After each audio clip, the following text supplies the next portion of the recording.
All right, Wicked for Good is the sequel to Wicked, and it's adapting the second act of the play and also being a concluding chapter to this movie franchise of Wicked. You got Cynthia Erivo returning as Alphaba and Ariana Grande returning as Galinda, and this time around, you got the Wizard of Oz really trying to dehumanize Alphaba by really like demonizing her as the Wicked Witch of the West because she dares to question him and expose him as a fraud.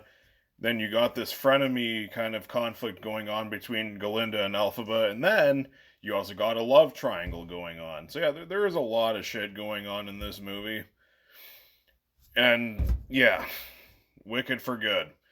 All right, now, before I get into my thoughts on this one, let's do a recap of what I thought of the first Wicked. The first movie was great.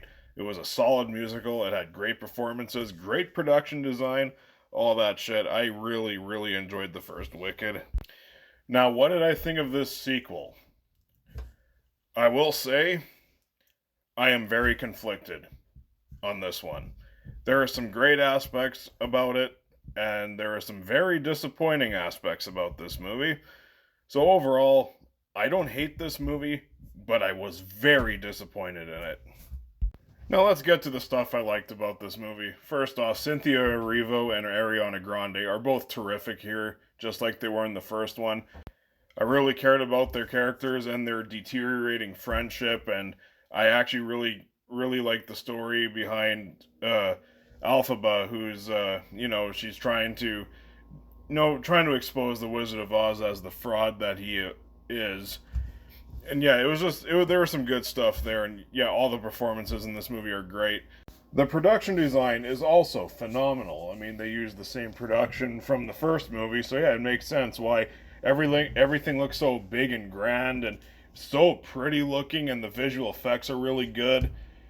When it comes to like just the visual presentation, Wicked for Good is a damn good film. When it's very beautiful looking, everything looks fantastic, larger than life. It's really nice seeing it on the big screen. It's some really good stuff. This is what movies are made for. Just the sheer production design, and it that kind of thing is lacking in a lot of movies nowadays. I also appreciated that this movie went for a darker tone, whereas the first movie was very lighthearted. It had a lot of comedy in it, just to lighten things up. This one goes for a darker tone, and I actually really enjoyed that. It was kind of a nice touch. The darker tone had me a bit more invested in what was going on. Also, it was really cool seeing characters from, like, the other characters from The Wizard of Oz in this movie, like Dorothy and the Tin Man and the scarecrow and shit like that. It was really cool to see those characters in this movie, just to kind of tie it into the original Wizard of Oz story. It was kind of a nice touch.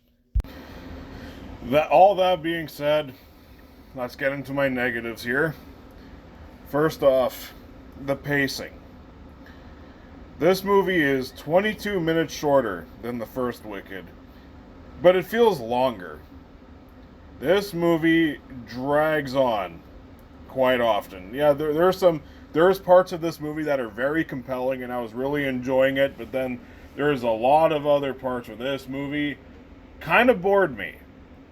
It kind of drags a lot, and I was thinking this movie might be faster paced than the first one because it's shorter. But no, this one felt longer.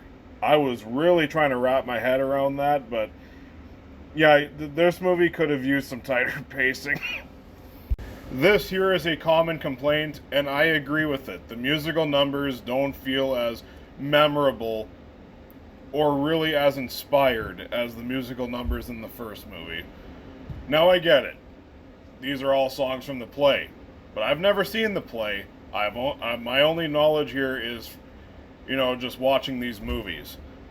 And I think in terms of like movie form, specifically for this movie, the musical numbers weren't that impressive. There's a couple of good songs here, but for the most part, there's not really any songs, and I'm going to be remembering like long after I've seen this movie. And this is not a movie I can see myself really rewatching. So, yeah, when it comes to music, unless I listen to the songs on Spotify or something, there's nothing really here that I'm really going to truly remember. And also for a story that requires a lot of emotional weight because it's dealing with two characters that are friends that are becoming enemies, there's not a lot of emotional weight in this movie. The emotional stuff in this movie is not well handled. They actually speed run through it a lot of the time. So really, because of that, I'm not as invested in the characters that emotionally because the movie's not really taking the time to let us feel the emotions with these characters. So in the end, while Wicked for Good is not a terrible movie, it is a very disappointing one. It doesn't live up to the first Wicked really at all. Like, yeah, in terms of like visuals and production and performances, it does, but in terms of like, getting invested emotionally and, having memorable musical numbers and better pacing, this movie does not live up to it. And yeah, I did have a bit of a problem with the first movie in terms of pacing, but not to the extent that I had with this one, despite the fact that this movie is shorter than the first one. This movie just felt so fucking long. Now, do I recommend people see it if they are a fan of the play? Yeah. You're probably going to really love this movie if you're a huge fan of the play. I'm just seeing it as a film goer. I've never seen the Broadway play, so I have no idea how good of an adaptation this truly is. But yeah, just as a movie, I didn't really care for it. It was really disappointing. It lacked the magic that the first one had, in my opinion. I am going to give Wicked for Good a C plus.